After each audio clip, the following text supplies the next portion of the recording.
Episode 10 की ending में हमने कांग तेजू और सेयुन को बात करते हुए देखा था। इसके बाद सेयुन सो जाती है और एपिसोड 11 की स्टार्टिंग यहीं से होती है। कांग तेजू को किसी का कॉल आता है और वो अपनी कार लेके उससे मिलने चला जाता है। कांग तेजू डायरेक्टर को से मिलने गया था। डायरेक्टर को कांग तेजू से कहते हैं कि तुमने मुझसे पूछा था ना कि ये सब कुछ मैंने क्यों किया, तो ये सब कुछ मैंने खुद से नहीं बल्कि किसी ने मुझे ये सजेशन दिया था इसीलिए किया। कांग तेजू कहता है क्या वो डॉक्टर चॉय है जिसने आपको ये सजेशन दिया था? डायरेक्टर को कहते हैं कि हाँ, लेकिन तुम्हें ये सब कुछ कैसे पता? कांग तेजू कहता है कि जब मैंने आपको सेयुन के पास बैठे हुए देखा था तो मैं समझ गया था कि ये सब कुछ आप नहीं कर सकते और इसके बाद केवल एक ही इंसान बचता है जो अपने फायदे के लिए ये सब कुछ करना चाहता था और इसीलिए मेरा शक डॉक्टर चॉय की तरफ गया। नेक्स्ट सीन में हम किडनैपर को डॉक्टर चॉय पे हमला करते हुए दिखते हैं, जहाँ वो कहता है तुमने जैसा कहा मैंने वैसा किया, लेकिन तुम मेरी वाइफ को मारने के बारे में कैसे सोच सकते हो? तभी डॉक्टर चॉय कहता है कि जो कुछ भी तुमने मेरे कहने पे किया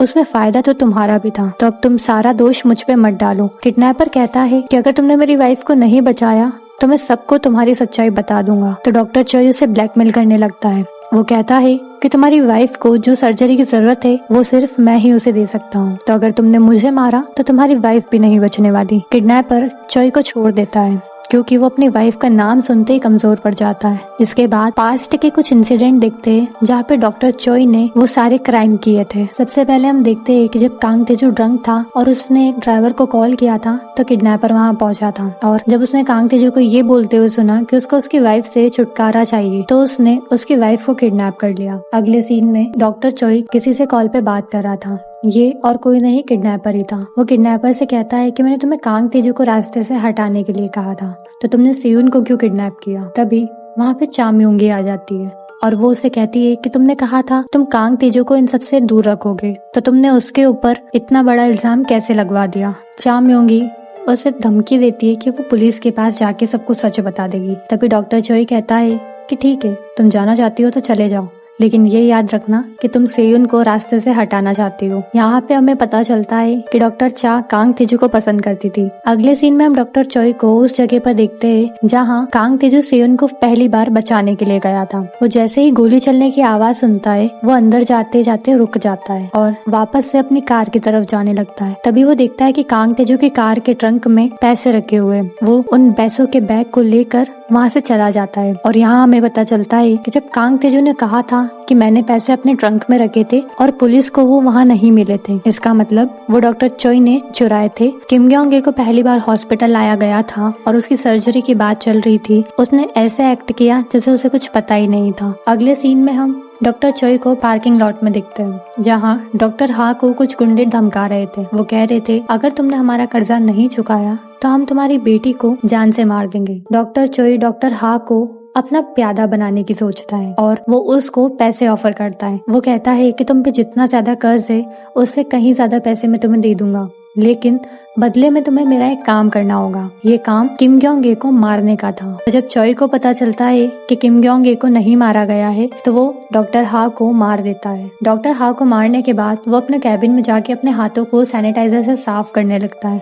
तभी वहाँ पे डॉक्टर चा आ जाती है और वो कहती है कि तुम ऐसे कैसे डॉक्टर हा को मार सकते हो, तुमने उसे मारने की बात नहीं कही थी। अगले सीन में हम कांग तेजू को बेसमेंट के उस सीक्रेट रास्ते को चेक करते हुए देखते हैं जहाँ से वो और डॉक्टर चॉय अक्सर आया जाया करते थे। तभी पीछे से डॉक्टर चॉय आता है और उससे सीधा बन के ये पूछने लगता है जो हॉस्पिटल में चल रहा है तुम्हें क्या लगता है ये सब कुछ किसने किया है? तभी कांग तेजू उससे पूछता है कि तुम्हें क्या लगता है कि डॉक्टर चा ने ये सब कुछ खुद से किया होगा? तभी डॉक्टर चॉय कहता है कि हाँ, शायद हो भी सकता है और वो वहाँ से चला जाता है। डॉक्टर चॉय को लगता है कि कांग तेजू आखिर उस रास्ते पे क्या देख रहा था और वो टेंशन में आ जाता है। वो किम ग्योंग को देखने के लिए उसके रूम में जाने वाला था, लेकिन उसे वहाँ पे पुलिस आती हुई दिखती है तो वो रुक जाता है और जैसे ही पुलिस वहाँ से जाती है वो किम ग्योंग से जाके मिलता है। वो किम ग्योंग से पूछता है कि कांग तेजू जब यहाँ आया था तो उसने तुमसे क्या बात की? किम ग्योंग उसके मजे लेते हुए कहती है कि तुम्हें डर लग रहा है क्या कि कहीं मैंने उसे सब कुछ सच तो नहीं बता दिया? तभी डॉक्टर चॉय कहता है कि तुमसे जितना पूछा जाए उतना ही करो वरना बेमतलब मारी जाओगी। ये कह के वो वहाँ से निकल जाता है। जब डॉक्टर चॉय वहाँ से निकलता है तो वो देखता है कि कांग तेजू पुलिस से बात कर रहा था। वो जाकर के पूछता है तो कांग तेजू बताता है कि मुझे बेसमेंट के बारे में कुछ इम्पोर्टेंट बात याद आई थी बस मैं वही पुलिस को बता रहा था। ये सुनकर डॉक्टर चोई और ज्यादा घबरा जाता है और वो सोचने लगता है कि कहीं बेसमेंट में लगे कैमरे में मेरी कार दिख तो नहीं गई। अगर मेरी कार दिख गई होगी तो मैं फंस जाऊंगा। इसके बाद हम एक पास्ट के इंसिडेंट को देखते हैं। डॉक्टर चोई एक सर्जरी के लिए रेडी हो रहा था और वो जैसे ही ऑपरेशन थिएटर में जाता है, पीछे से नर्स उसे कहती है डॉक्टर कांग उस सर्जरी को करेंगे जो सर्जरी आप करने वाले थे। ये सर्जरी स्टेम सेल सर्जरी थी जो कि डायरेक्टर को का एक बड़ा प्रोजेक्ट था। डॉक्टर चोई कांग तेजू से बहुत ज्यादा जलन करता है और उससे बदला लेने की सोचता है। डॉक्टर चोई ने ही ये सजेशन डायरेक्टर को दिया था और डायरेक्टर को इससे काफी ज्यादा फायदा हो रहा था। उस इंसिडेंट के कुछ दिनों के बाद सेयुन किडनैप हो गई थी। कांग तेजू उसका कल्प्रिट माना गया था, इसीलिए उसे इस प्रोजेक्ट से हटा दिया गया था। जब डॉक्टर चोई को ये पता चला तो वो बहुत ज्यादा खुश हो रहा था और वो फिर से डायरेक्टर को के पास ये बात करने के लिए पहुंचा था कि अब कांग तेजू इस प्रोजेक्ट में नहीं है तो क्या मैं ये सर्जरी कर सकता हूँ क्योंकि मैं कैपेबल हूँ। तभी डायरेक्टर को कहते हैं कि बिल्कुल नहीं, मैं ये प्रोजेक्ट अगर किसी के साथ करूंगा तो वो सिर्फ कांग तेजू ही है, वरना मैं ये प्रोजेक्ट को बंद कर दूंगा। डॉक्टर चोई और ज्यादा गुस्से से भर जाता है क्योंकि ये आइडिया उसने डायरेक्टर को दिया था, लेकिन डायरेक्टर को ने उसको एक मौका नहीं दिया खुद को प्रूव करने का। इसके बाद हम सेयुन को डायरेक्टर को से मिलते हुए देखते हैं। वो अपने साथ उन फाइल्स को लेकर के आई थी जो उसने डायरेक्टर को की डेस्क से ली थी। वो कहती है कि अब मुझे सब कुछ पता चल गया है, आपके लालच की वजह से हमने अपनी बेटी को खोया है और कांग तेजू इसके लिए हमेशा से खुद को दोष देता आया है। आखिर अब आप सब कुछ कैसे ठीक करेंगे? और ये कह के सेयुन वहाँ से चली जाती है। सेयुन अकेले बैठ के काफी परेशान हो रही थी। तभी वहाँ पे कांग तेजू आता है और उससे पूछता है कि तुम ठीक हो? तो सेयुन कहती है कि क्या हम कभी ठीक हो पाएंगे? तभी कांग तेजू कहता है कि हाँ, मैं पूरी कोशिश करूंगा कि मैं सब कुछ ठीक कर दूं। अगले सीन में हम किडनैपर और डॉक्टर चोई को बात करते हुए देखते हैं। डॉक्टर चोई किडनैपर से पूछता है कि आखिर तुम डॉक्टर चा को कैसे छोड़ सकते हो? अगर वो पुलिस के पास चली गई तो हम फंस जाएंगे। किडनैपर कहता है कि तुम फंसोगे, मैं नहीं। इसके बाद डॉक्टर चोई गुस्से में कहता है कि तुम सिर्फ कांग तेजू को रास्ते से हटा दो, बाकी मैं देख लूंगा।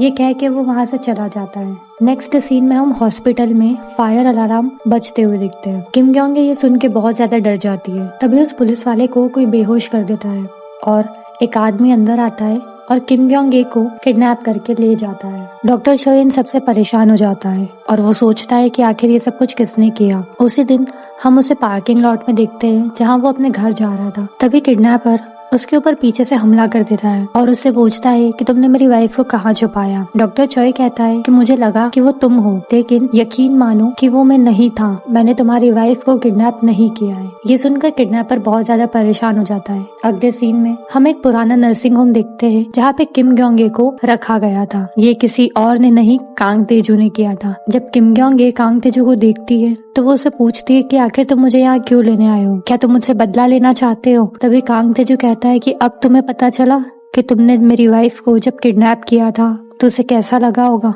ये सुन के किम ग्योंग चुप हो जाती है। किम ग्योंग उससे पूछती हुई है कि आखिर तुम मुझे यहाँ क्यों रख रहे हो? तो वो कुछ जवाब नहीं देता है और वहाँ से चला जाता है। किम ग्योंग कहती है कि मेरा पति तुम्हें नहीं छोड़ेगा। तभी कांग तेजू फुल एटीट्यूड में कहता है कि हाँ, मुझे पता है, मैं उसे देख लूंगा। अगले सीन में वो किडनैपर कांग तेजू से पूछता है तुमने उसे क्यों किडनैप किया है? कांग तेजू से कहता है कि तुम्हारी वाइफ जहाँ है सेफ है, लेकिन अब तुम्हें वो करना पड़ेगा जो मैं तुमसे कहूंगा। किडनैपर से पूछता है कि बताओ मुझे क्या करना होगा। कांग तेजू से कहता है कि सारे सबूतों के साथ सरेंडर कर दूं, इसके बदले में मैं तुम्हारी वाइफ की वो सर्जरी कर दूंगा जिसके लिए तुम हॉस्पिटल आए थे।